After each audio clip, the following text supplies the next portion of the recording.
जिला मुख्यालय से तकरीबन 55 किलोमीटर दूर तराई में बसने वाला ये है चैनपुरवा गांव।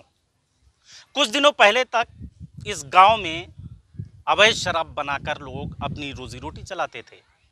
रोजगार का कोई साधन न होने से लोगों का एकमात्र यही धंधा था, लेकिन आज इस गांव का कायाकल्प हो गया है। अब इस गांव की महिलाएं स्वावलंबी हो गई हैं और बच्चों को नियमित शिक्षा मिल रही है। ये हैं चैनपुरवा गांव की महिलाएं। कुछ दिनों पहले तक ये महिलाएं मजबूरन अवैध शराब बनाने के धंधे में लिप्त थीं। तकरीबन 4 महीने पहले इस गांव पर पुलिस कप्तान डॉक्टर अरविंद चतुर्वेदी की नज़र पड़ी और फिर इस गांव का कायाकल्प हो गया। अब इस गांव की महिलाएं शराब नहीं बल्कि दुपट्टे में नाटिंग कर और मोम के दिए बनाकर स्वावलंबी बन रही हैं। पहले गंदा काम हो रहा था, तो क्या अब बहुत अच्छा काम हो रहा है। पहले हम दीपक बनाए थे शुद्ध मोम से। अब हमको सब लोग को अरे दुपट्टा मिल गया गांठ लगाने के लिए।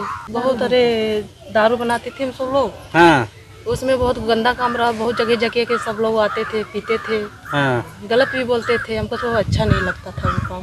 पहले हम लोग दारू बनाते थे और दारू का काम करके खाते थे और कोई मजदूरी धतूरी नहीं था।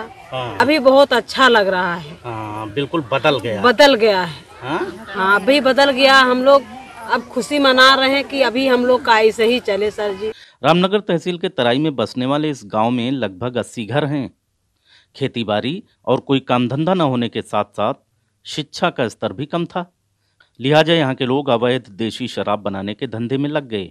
बच्चे, बूढ़े और महिलाएं भी इस धंधे में लिप्त हो गए और यही इनका मुख्य व्यवसाय बनकर रह गया।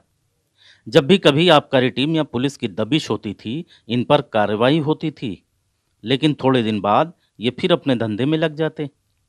हालात ये हैं कि गांव के ज़्यादातर पुरुष या तो जेलों में हैं या फिर अशक्त हो चुके हैं। गांव वालों ने कई बार इस गलत धंधे को छोड़ने की कोशिश की, लेकिन कोई और रोजगार न होने से इसे छोड़ नहीं पाए। नहीं सोचते थे लेकिन सोच गलत हो जाता था कि बंद कर दे, लेकिन फिर वही काम चालू कर देते थे। लेकिन जब से कप्तान साहब हमारे गांव में आए तब से बिल्कुल बंद और बड़ा अच्छा स्वभाव हो गया हमारे गांव का।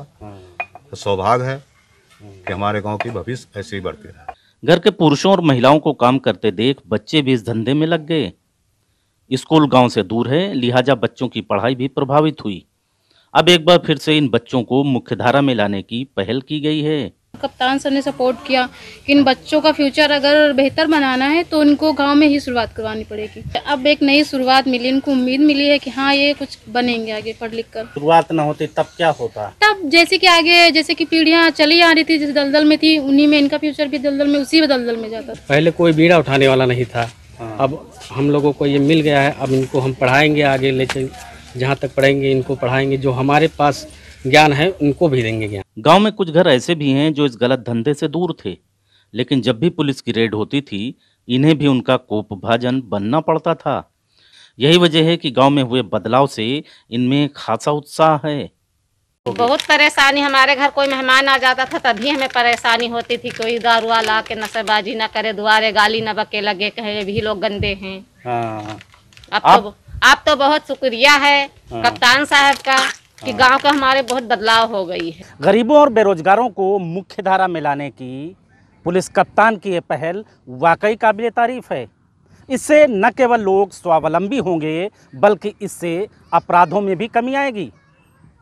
बाराबंकी से टीवी भारत के लिए अलीम शेख।